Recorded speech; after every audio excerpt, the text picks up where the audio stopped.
You said that standing up there and sharing this story was the toughest thing you've ever had to do. So why now? What made you want to do this now?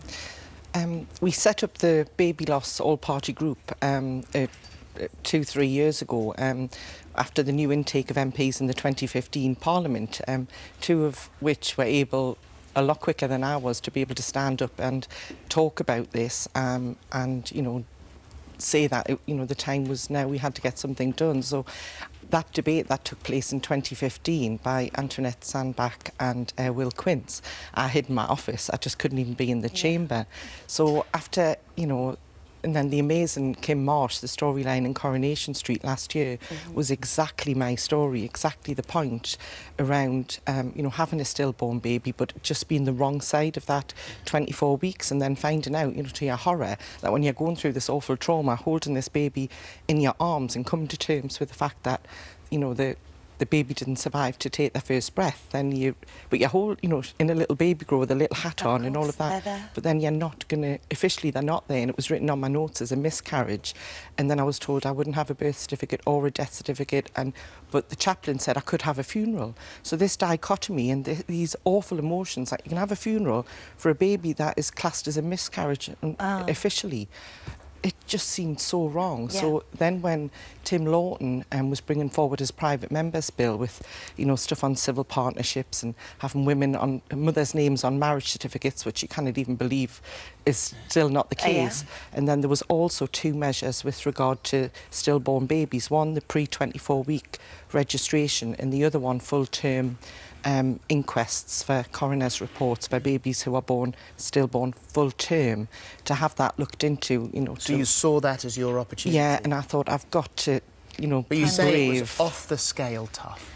It was, you know, the hardest thing ever. And I thought, you know, after all these years, surely I can now stand up and talk about it. But it's so raw still whenever you've got to, I suppose it's reliving it, you know, because I wanted to sort of express the emotions from the time. But people, I mean, we don't know what to say. If we know somebody who's lost a baby, if we've lost a baby ourselves, we don't know how to talk about it. We can't find the words. I mean, you said that people would almost avoid you at the time because rather than face it. What do you say to somebody? It's still one of those taboo subjects, and I think I sort of try and make myself, you know, give myself some forgiveness for not having spoken about it sooner, because I don't think maybe the time was right when I was first elected 13 years ago, and I felt that things had moved on now that we could talk about it, you know, in public life. And you're right, Holly, people, when it first happened, you know, other mums from the baby and toddler groups and from the antenatal clinics, I'd see them cross the street ahead of me in the village and run into shops to avoid me. And I thought, you know, I'm not a pariah. I've had this terrible tragedy, but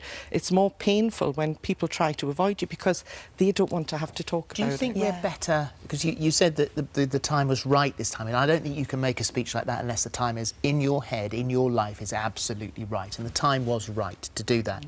But do you think we're better as a whole of discussing it? I mean, we're discussing it here. You're brave enough to come back on and talk about it.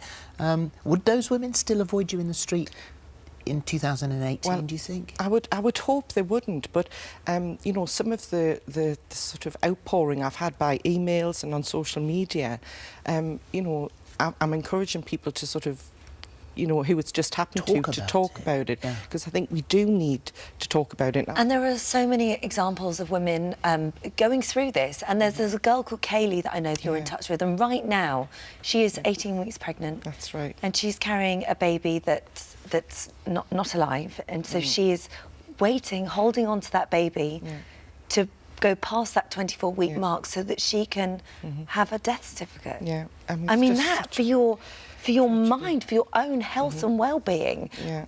For a change in the law, I can't understand why anybody would put someone through what is already a horrific situation. Even more pain. Yeah, and poor Kaylee, she's got 3 children already, so this would have been her 4th child. The child won't survive outside of the womb, so, you know, the moment she gives birth, you know, the baby will die. So, but she's decided she's going to carry that baby for 6 more weeks in order right for her life for her to exist officially, and you know, can't even begin to imagine how that feels. So terrible. Where are we now? Because as Holly just said, it's for a change in the law, for the invention of a new certificate of some sort that fits that horrible gap. Yeah.